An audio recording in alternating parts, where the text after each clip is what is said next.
Então, concluindo o capítulo 3 de Romanos, nós vamos tratar do tema hoje, justificação pela fé. Fechando, o capítulo 3, nos versículos de 21 a 31, que foi o nosso texto base, Paulo aborda um dos mais importantes temas da sã doutrina cristã: a justificação pela graça por meio da fé.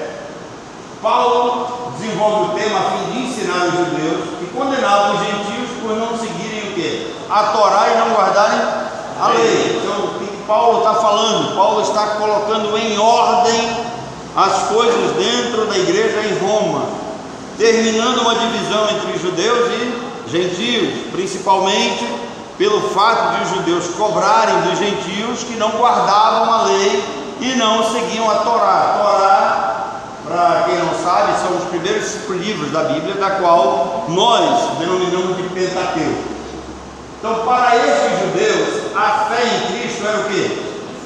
Insuficiente para justificar, e teria que ser complementada com a Torá e a guarda da lei. Então, nós temos seitas hoje que pregam isso, que o sangue de Jesus é insuficiente,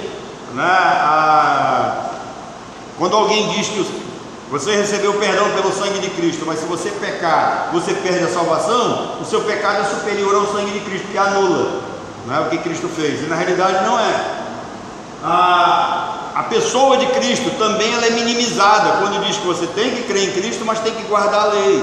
Então, eles estão dizendo que a fé em Cristo é insuficiente, tinha que ser acompanhada da guarda da lei, e que o pecador seria salvo pela circuncisão, mediante a obediência à lei mosaica. Então, os judeus estavam exigindo que os irmãos gentios fossem circuncidados. Lá em Atos, já tem essa polêmica, que a igreja estava dividida, os apóstolos se reuniram e resolveram esse problema. Fácil. Mas era um problema que persistia. A divisão entre os crentes judeus e gentios levou Paulo a escrever as cartas do quê? Aos Gálatas e aos Romanos. Essas duas cartas, Gálatas e Romanos, elas atacam diretamente, elas colocam em ordem essa ideia de que o crente tem que guardar a lei. Paulo escreveu justamente para tirar isso da mente daquele povo. Então, a fim de fazê-los repensar o quê? A tradição judaica sobre a lei, sobre a justiça de Deus, sobre a eleição e sobre a justificação. Então, Paulo está colocando um ponto final na tradição judaica, está dizendo: olha, essa tradição judaica aí, aquilo que os judeus antigos criam, tem que ser observado agora à luz das Escrituras, sobre a justiça de Deus. A justiça de Deus, por meio de Cristo, ela é aplicada em nós pela fé e não pela prática das obras da lei. O crente, ele é salvo não por guardar a lei, mas ele é salvo por uma escolha de Deus em Cristo e o recebimento de uma fé que é dom, que é presente de Deus. Deus dá a esse ser humano, e quando ele é escolhido em Cristo, recebe fé para crer, selado pelo Espírito, ele é justificado pela fé. Então ninguém vai ser justificado por lei ou por qualquer obra, Nestas cartas, Paulo mostra que a justiça de Deus em Cristo era diferente da justiça da lei de Moisés. Por essa razão, os gentios não precisavam ser o quê? Circuncidados. Olha, antigamente, na lei de Moisés, as pessoas eram justificadas se guardassem a lei. Agora, quando Cristo veio, isso não é mais exigido. Então, se não há essa exigência da guarda da lei, os irmãos gentios não precisam ser circuncidados. Eles podem viver como gentios, nem guardarem a lei para serem salvos. E aí é que a gente precisa entender que nós não estamos debaixo da lei bíblica, no sentido da lei de Israel. Nós estamos debaixo das leis brasileiras. Por isso que, olha, como Deus é tão inteligente, tão sábio, extremamente sábio, que coloca isso para nós. Nós não estamos debaixo da legislação israelita, nós somos brasileiros. Então, primeiro Paulo mostrou que todos os seres humanos, judeus ou gentios, são o quê? Pecadores. O que Paulo faz? Paulo coloca todos no mesmo grupo para ninguém se achar o quê? Melhor do que o outro. O judeu se achava melhor do que o gentio porque ele tinha recebido a lei, porque ele pertencia a uma aliança antiga, porque o Messias saiu lá do meio deles. Eles se achavam merecedores de toda a graça de Deus. Aí Paulo diz: olha, judeus e gentios, eles são pecadores do mesmo jeito, cometeram os mesmos pecados, mesma coisa, põe todo mundo no mesmo pacote para ninguém se achar melhor do que o outro, tá? E por isso todos pecaram, tanto judeu quanto gentio, precisam o quê? Da graça de Deus. Irmãos, quando Paulo diz assim, todos pecaram e carecem da graça de Deus, não significa que o homem vai pegar sua inteligência para adquirir a graça de Deus. Não, a graça de Deus vem de Deus para o homem. Fácil. Todos precisam da regeneração do Espírito Santo. O que é a regeneração? É o novo nascimento. Quem opera é o Espírito Santo. O homem não é salvo por sua sabedoria, por suas obras, por seus atos de justiça. Ele é salvo por meio da graça, aonde Deus determina que o Espírito Santo opere nele um novo nascimento, faça dele uma nova criatura, esse homem que nasceu morto em delitos e pecados, e eles são transformados para viverem agora como filhos de Deus. Foi fácil para a igreja cristã em Roma entender a mensagem de Paulo, porque a injustiça praticada pelo Império Romano era absurda. Então o que Paulo coloca? A justiça de Deus em contraste com a justiça praticada pelo Império Romano. Como é que eram as pessoas debaixo do Império Romano? As pessoas de bem se indignavam diante de tanto o quê? Impiedade e injustiça dos homens que detêm a verdade pela injustiça. Paulo começa essa carta aos Romanos mostrando isso. Olha, a justiça de vocês transformou a verdade de Deus em mentira. Os ímpios o quê? Roubavam, matavam, se prostituíam, eram corruptos, e Paulo disse: olha, não há nenhum justo no meio de vocês. A sociedade romana estava debaixo de um sistema o quê? Vil, corrupto e satânico, muito parecido com o nosso. Deu uma melhoradinha, né? Deu uma melhorada com o novo governo. Mas se vocês olharem o nosso Congresso, o nosso sistema judiciário todo corrompido, comprometido, nós estamos debaixo do sistema vil, corrupto e satânico. Não havia justo nenhum sequer, todos corrompidos, necessitando o quê? Necessitando que Deus os arrancasse de lá, os libertasse do império das trevas, tá? Esse império do mal é o império das trevas, da qual eles estavam presos. Fácil. Todos mortos em seus delitos e pecados, necessitando de uma ação divina. Então é uma ação de Deus. Se o Senhor não edificar a casa, o que ele está dizendo? Existe um princípio ativador aí, parte de Deus. Se Deus não ia até o homem, se Deus não resgatar o homem sozinho não vai até Deus. A justificação pela graça, então, é um ato o quê? Único. Deus escolheu, aplicou os benefícios do sangue de Cristo e esse homem foi perdoado. Acabou, não precisa fazer mais nada. Você não precisa pagar promessa, você não precisa fazer corrente, você não precisa fazer acordo com Deus, tá? A justificação pela graça é um ato único que já aconteceu onde? No tribunal de Deus. O crente, ele já foi julgado, já foi declarado o quê?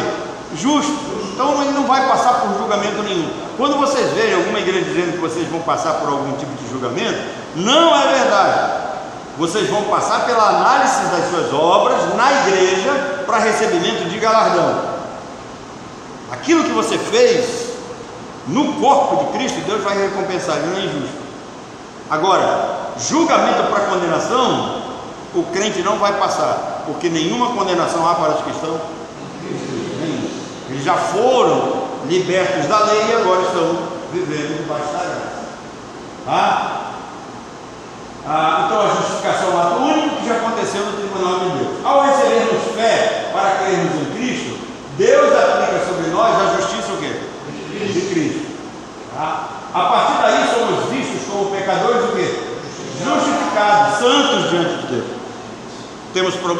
nesse mundo, nesse corpo? Temos, mas diante de Deus, problema resolvido. E aí Paulo, no capítulo 6, no verso 18, ele diz assim: e uma vez libertados do pecado, fostes feitos do quê? Servos da justiça. Irmãos, o único que pode libertar o ser humano do pecado é Cristo. Tá? E Cristo não faz isso mediante a um pedido humano. Cristo faz isso mediante a sua graça. Ele se revela para quem Ele quer. Então, por isso que nós temos essa frase muito comum hoje nos nossos dias: se o Filho vos libertar, verdadeiramente sereis o quê? Livre. Só Ele, mais ninguém. Cristo, sendo justo e sem pecado, se fez pecado, para que o pecador, através dele, Cristo, se tornasse o quê? Justo. Jesus, que não praticou o pecado, Deus o fez pecado por nós, para que em Cristo fôssemos feitos justiça de Deus. Isso é 2 Coríntios 5:21. Como é que você vai entender isso? Olha só. Jesus não praticou o pecado. Ponto. Deus o fez pecado por nós. Como que Deus o fez pecado por nós? Quando Ele foi à cruz, Ele recebeu sobre si todos os nossos o quê? Pecados. Tá? E aí ele sofre aquelas agressões, ele morre, o seu sangue é derramado, esse sangue nos purifica de todo pecado, e aí a justiça de Deus ela foi aplacada, quer dizer, ela foi calada. Deus não tem mais nenhuma condenação para conosco, porque o sangue de Cristo foi suficiente para anular toda a nossa vida do pecado. A justificação pela graça por meio da fé significa entender e crer que Jesus assumiu o quê? O meu lugar na cruz como pecador. Então presta atenção aqui, que isso é uma coisa muito importante. Os salvos, eles não são salvos porque acreditam em Cristo como pessoa. Os demônios também acreditam como pessoa. O crente, ele é salvo, e aí preste atenção que não tem elemento humano na salvação nesse sentido, porque todo homem pode crer em Jesus como uma figura histórica, uma figura que veio a esse mundo. Está registrado hoje nós temos mais registros da passagem de Jesus pela terra do que a passagem de Alexandre o Grande, pode ter certeza. Nós temos 27 livros do Novo Testamento comprovando a passagem de Cristo por essa terra. Tá? A Bíblia tem mais credibilidade bibliológica do que os escritos de Platão e de Aristóteles. Tá? Isso bibliograficamente, para você ter uma ideia, tá bom? Então, não é crer que Jesus Cristo veio a esse mundo, não é crer que Jesus é simplesmente Deus, não é crer na pessoa. Vai chegar um dia que eu vou partir desse mundo, mas eu vou deixar uma história aqui, vai ficar registrado na história dessa igreja o período que eu passei aqui, como está registrado o período que eu passei nas igrejas por onde eu pastoreei. Então Cristo veio, Ele deixou uma marca na história, está aí, está registrado. Ninguém é salvo por acreditar nisso. O homem é salvo por acreditar no sacrifício vicário de Cristo. O que é isso? Quando ele entende que Cristo foi à cruz e tomou o lugar dele lá, ele se entende como pecador. Era eu que era para ser morto, era eu para estar condenado. Então lembra do porquê do sacrifício do cordeiro na antiga aliança? O cordeiro pagava pelo pecador, ele era o justo, coitado. Não tinha nada a ver com o pecado do cara, ele era morto. E o sacerdote ainda transferiu o pecado do sujeito para o próprio pobre do animal. O animal era morto. Qual é o objetivo de Deus aí com isso? Ensinar que um dia viria Cristo justo e inocente morrer em nosso lugar. Então, nós somos salvos porque cremos no sacrifício vicário de Cristo por nós. Não é crer na pessoa histórica. Bom? Então, Jesus tomou o nosso lugar na cruz. O velho homem foi o quê?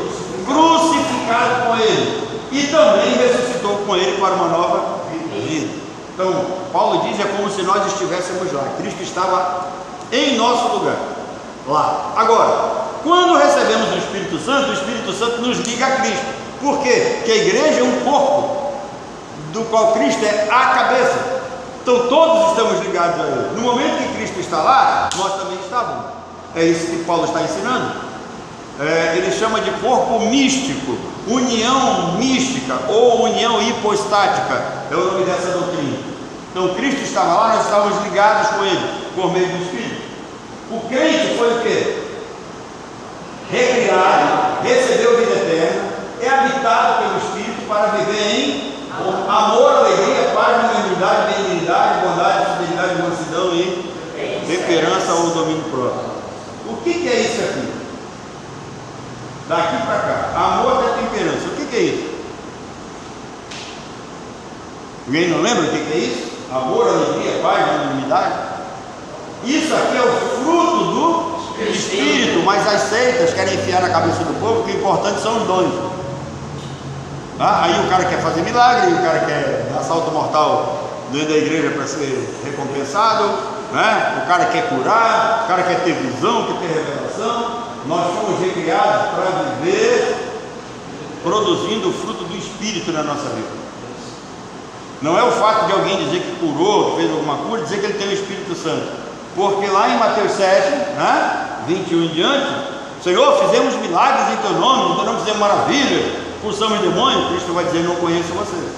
Mas aqueles que praticam o fruto do Espírito, amor, alegria, paz, unidade, benignidade, bondade, fidelidade, mansidão e domínio próprio, estes sim estão salvos. Passa. A nossa posição mudou diante de Deus. Estamos em uma nova realidade em Cristo. Nesse momento estamos diante de Deus sem culpa, sem pecado, pois todos foram o quê? Perdoados. Como se nunca tivéssemos pecado, chamando Deus de Pai e Deus nos chamando de Filho. Foi na cruz que Jesus riscou a seta que era contra nós, que consistia de mandamentos e ordenanças. Na cruz fomos justificados pelo derramamento do sangue do Cordeiro Santo de Deus. Romanos 5,9. A partir da cruz fomos declarados o quê? Justificados. Não há mais condenação para aqueles que estão unidos a Cristo por meio do Espírito. Passa. Por ser um ato único, a justificação pela fé é instantânea, completa, vindo igualmente sobre todos os crentes. Olha só, a justificação ela é diferente da santificação. A justificação é um ato único. Deus declarou você justo, acabou, está justo para a vida toda. Não existe aprimoramento de justificação. Na santificação, sim. A santificação ela é automática no momento que você crê e ela é progressiva no decorrer da sua vida. Você vai mudando hábitos, vai mudando certas atitudes, vai aprendendo a sã doutrina, vai começando a praticar. Então, santificação, ela é instantânea, mas também é progressiva até o final da sua vida. Justificação não, ato único, não melhora, não cresce, não diminui. Então, a justificação é realizada no início da nossa caminhada como crentes e nos acompanhará até o fim da vida da vida terrenal. É importante não esquecer que Deus nos declarou o quê? No início da nova vida.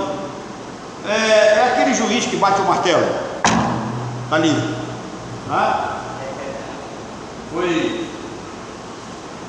Eu ia fazer uma comparação esdrúxula aqui, eu não vou me perder. Eu ia dizer foi o que fizeram com Lula, né? Mas nós estávamos na condição de Lula, mortos em delitos e pecados, cheio de coisa errada. Agora, comparar Deus com esses ministros do STF seria uma afronta. Perdão. Mas é importante, então, não esquecer: Deus nos declarou justos e nos manterá justificados até enfim. O crente foi justificado, ele não cai da graça. Deus não volta atrás. Deus não te salva de manhã e te condena de tarde. Não existe isso. Não perde o que foi o quê? Imputado. Essa palavra imputado, para você entender, é aquilo que foi depositado na sua conta. Bom, se eu depositar uma grana na sua conta, nem eu mesmo posso retirar de lá. Então, imputado significa isso. Deus depositou em nós, imputou, trouxe sobre nós perdão, salvação, justificação. Então não tem como voltar atrás. Por isso que nós afirmamos com todas as letras: uma vez salvo, para sempre salvo. Olha só, eu não fiz nada para ser justificado, eu não posso perder a justificação por minhas obras. A justificação não é pelas obras, logo não se perde ela também pelas obras. E por último, quando Deus, o juiz, declara um pecador justificado, está antecipando o julgamento final deste homem. Este homem agora, justificado, está livre de condenação, salvo da segunda morte. morte. Qual é a segunda morte? A morte eterna, não volta mais. Tá? Deus está trazendo ao presente o que já foi decretado para os últimos dias. Eu não vou passar pelo julgamento final, que Deus já antecipou, já me declarou justo, pegou os benefícios do sangue de Cristo, depositou na minha conta, eu estou tranquilo. Tá? A dívida está o quê? Paga, a culpa cancelada, os pecados retirados. A sentença é: pode ir, você está livre da culpa e pena que o pecado merece. Pode ir, você está livre.